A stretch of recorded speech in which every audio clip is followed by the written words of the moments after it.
Good morning. Today I'm going to show you how to use some items that you might have around the house to do a writing activity.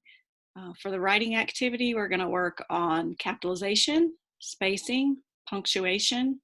Um, and so what we're going to start with is you would need to find a book that has pretty simple vocabulary in it. It may be way younger than what your child is currently reading, and that's fine.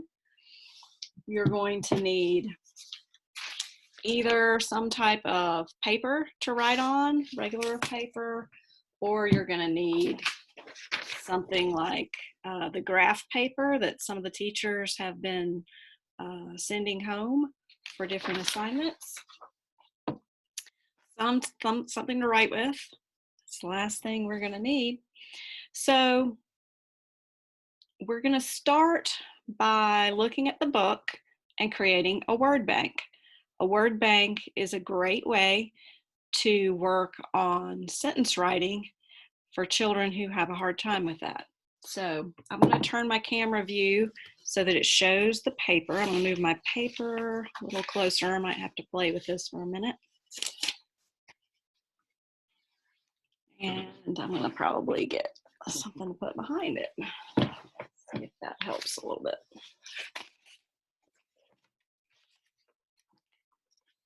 And I'll bend that. There we go.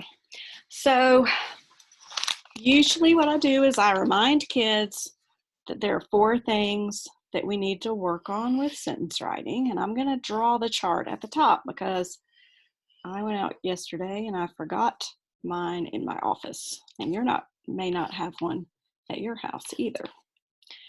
So the capital letter at the beginning reminds us that you're going to use capitalization rules. Let's see where, there we go. So you use capitalization rules when you're writing. You use punctuation rules when you're writing, and this reminds us of a period, that we put a period at the end of the sentence, or we can use a question mark, an exclamation point, whatever is appropriate. We also need to remember spacing. So sometimes the way to remember that is for finger spacing. So I'm going to try with my limited drawing abilities to draw a finger, maybe a fist, maybe a thumbnail, so it reminds us that it's a finger. But that's going to be our finger for finger spacing. You know what? Instead of using a thumb, let's try and use a finger. So I'm going to put my thumb coming around this way, draw the finger, then draw the rest of my knuckles. Maybe that looks a little better.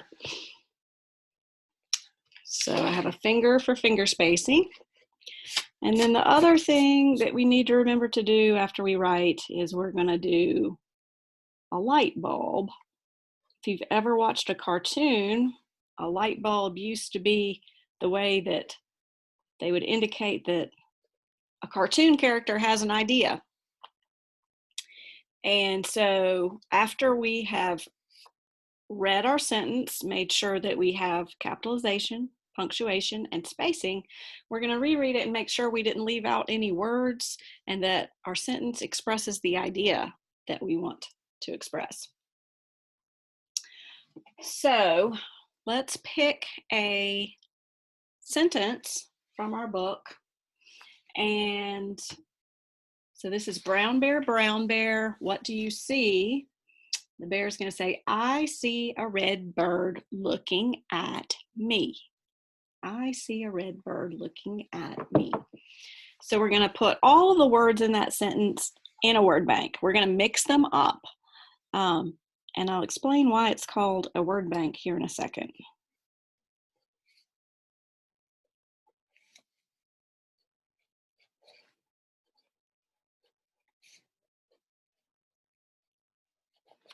So I'm just taking the time to put each word. So I see a red bird looking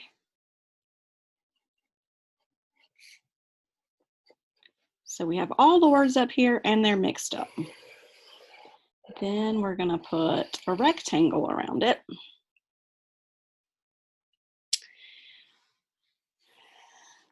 Now, a bank, we call it a word bank because we put the words in a certain place and then we can take those words out, just like we put money in a bank and then we can go take that money out. So I'm going to put a number here and we're going to look and see if we can find the appropriate words for our sentence. So sometimes we can use sentence rehearsal. Sentence rehearsal is saying the sentence 2 or 3 times to make sure that we have the word order straight in our head. So the first thing I'm going to do is practice the sentence up here. So I see a red bird looking at me.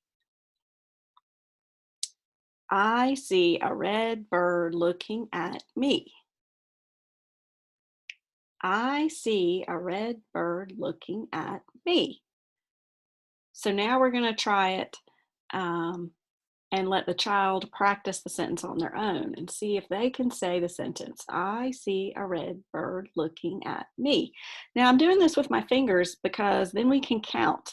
So I have 5 words on this hand and 3 here. So I have a total of 8 words that when we get done, we can double check. And sometimes, you know, you could make a little notation here beside it and just a reminder that at the end, when we go back and we double check that we expressed our idea, we're going to make sure that we have all 8 words.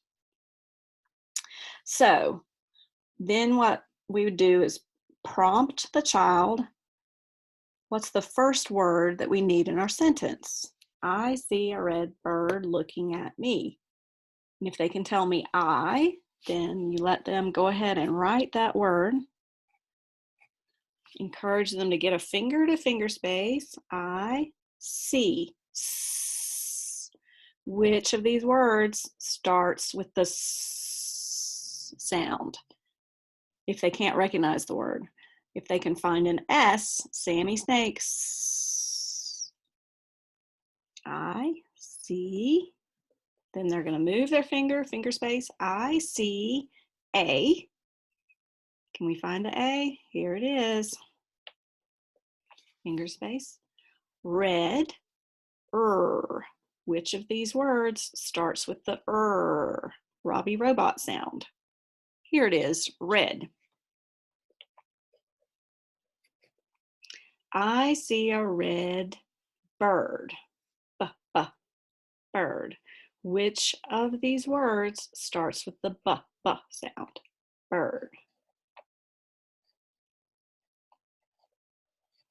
I see a red bird looking at me. Looking.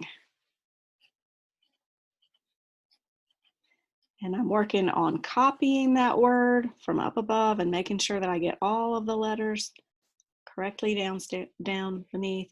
I see a red bird looking, what comes next?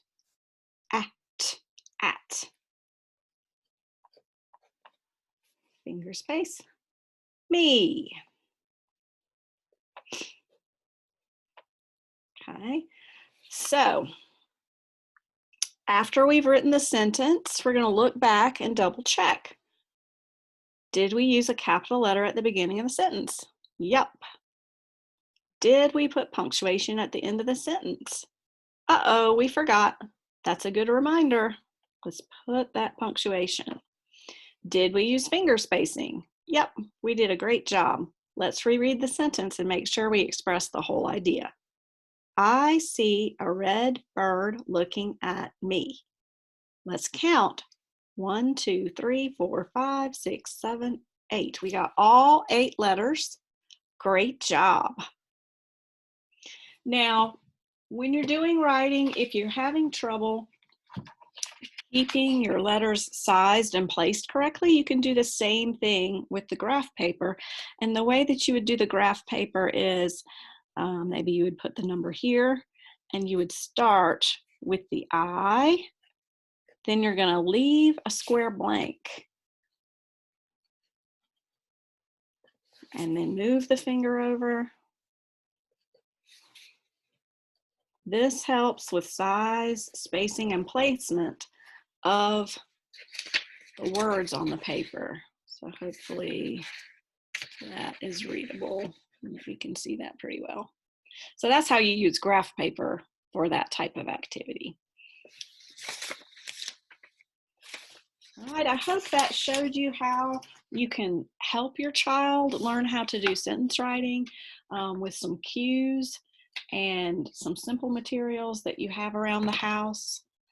It's good to practice some of those concepts if folks have trouble with all the steps of sentence writing. Hope everybody has a great day. I'll see you later.